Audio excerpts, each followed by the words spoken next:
এই মামা শোন, আজকে জুম্মার নামাজে না আগে যাইতে হবে বুঝছস?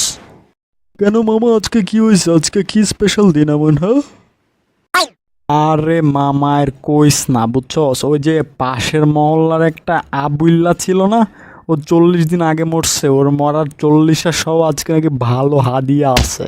আরে আরে মামা কস কি? হ, ঠিকই কইতাছি। আর হ্যাঁ, লুঙ্গিটা খুলে রাখিস ঠিক আছে? আর যে প্যান্টের পকেট বেশি সেটা পরবি। আর লগে 2টা পলিথিনও লিস কেমন?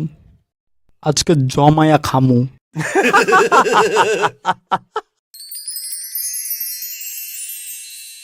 সাথে শোন, জুম্মার নামাজ শেষ হওয়ার আগে গেটের কাছে যেয়ে দাঁড়া থাকতে হইব বুঝছস? কেন, কি হয়েছে? যখন নামাজ শেষ হবে রাস্তা দিয়ে ছেলেরা যাবে, তখন তুই চোখ মারবি আর আমি স্মাইল দিব, তাহলে সব জিলাপি আমাদের। তারপরে আবার শুনলাম কারো নাকি 40 দিবে। উফ, তারপরে শুধু খাবো আর খাবো। ओ भाई, मारो मुझे, मारो मारो मुझे, मारो मारो। नहीं, ये मजाक हो रहा है, एक सेकंड यार, मजाक।